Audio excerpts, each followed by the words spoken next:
Ava has got it's an entire suite of software, and so David and I in our portfolio companies we're testing out the pricing profit module of this software, and that's what we're really doing a deep dive here today. We're testing out other modules, and before the show, I talked to Hai and I said, well, we'll have you back on later and discuss more about other modules. But today we're really focusing on the pricing, the repricing feature, and profitability. And so, what are some of the options and features with the price testing that you would recommend them testing? Wow, that's a great question. So, first of all, as you already know, it's really easy to set it up and start testing it, because what we always say is like the first thing that you need to know as a seller is what is your real profit? What's the accurate profit? And at the monthly level, daily level, as well as at the product level. So that's the first thing that the setup needs to be done. Obviously, by entering the cost information, the system will automatically calculate all the FBA fees, everything, and come up with a minimum price and the maximum price suggestion based on the cost as well as the margin or ROI expectation. So once like we define the interval, the minimum and the maximum price interval, then the rest is done by the system. So the rest means that demand-based pricing. But demand-based pricing is the default option, right? So it basically looks at the demand trends and finds the next day best price to maximize the profit. But there are other things. For example, a second one is the inventory-based pricing. Again, it kicks automatically, but especially in Q4 and for seasonal items, that can be very interesting, because as the inventory level goes below a certain threshold that the seller defines, the prices will automatically start to increase, which means that, because I was talking about the importance of velocity for Amazon to keep the ranking at the same level, but when the inventory is low, it doesn't make sense now to keep the velocity the same. Then the system will start increasing the price to delay the stock out. Now, it has also another advantage. During the Q4, we have seen a lot of our customers like making an additional 20 to 30% profit, because I mean, they cannot replenish anyway. So if it's the case, why not to make more money? What's the point of like being out of stock after 5 days? Be out of stock in 20 days and make sure that like you make more money. One of the features that I have really like and am curious to ask you is you can set price rounding. So, for instance, if you want your price to end in 99 cents, you can do that. And when I was setting it up, I think I did 50 ASINs with price rounding at 99 cents.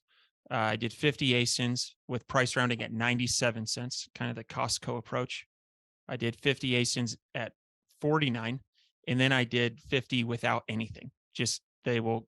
And so you were mentioning the movement of price just by a small amount, that 2 to 3%. When you have price rounding, like say on a product that's $9.99, and you go to 10.99, would you be better off turning that price rounding off on your lower priced items?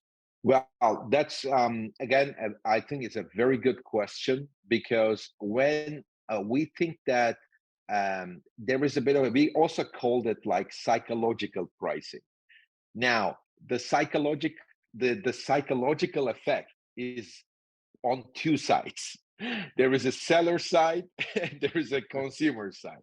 Now, most of the sellers think like, hey, this is for the consumer. Probably they will like it if it is ending with 99. And there are studies around that it makes sense, to have it 10.99 rather than 11. Now, there are like, I mean, I read a lot about that. So, but I cannot tell you if 10.97 is, for example, better than 10.99. Now, we know that Procter and Gamble, Unilever, or you mentioned Costco, I mean, they're all trying that. Like I've seen also, I mean, I read all the articles around 47, the power of 7, the power of 8, 9. Is it 49 or 99? So there's all this, but there is no, I can tell you that it's very hard to prove the point that like one works better than the other. Now it goes back to the seller psychology as well. And many sellers, like I see one seller is always doing 8, like it's always 8. He loves that, like all my products ends with 8. It's fine, that's the psychology of the seller. Now, very good point that you mentioned. If you have a product which is, let's say the price is 2.4, like 2.43 cents, and it's kind of rounded between like either 1.99 or 2.99, obviously then we are talking about a big difference in the price. My thinking is like less than $10, the price rounding can have a significant impact, right? It can round the price, and that can be maybe 10, 15, 20% increase. We can also say that, well, does it really matter? Like if somebody purchases 2.2.46 versus 2.99, would they be discouraged because there is a 40 cents difference? That's another question, right? Like, because it becomes less relevant, like that people don't look at that. Maybe it's 40 cents less or more. I think that it makes more sense above $10 products, like to make this work. But even if you do it below 10, still the impact is really kind of ignorable, I think.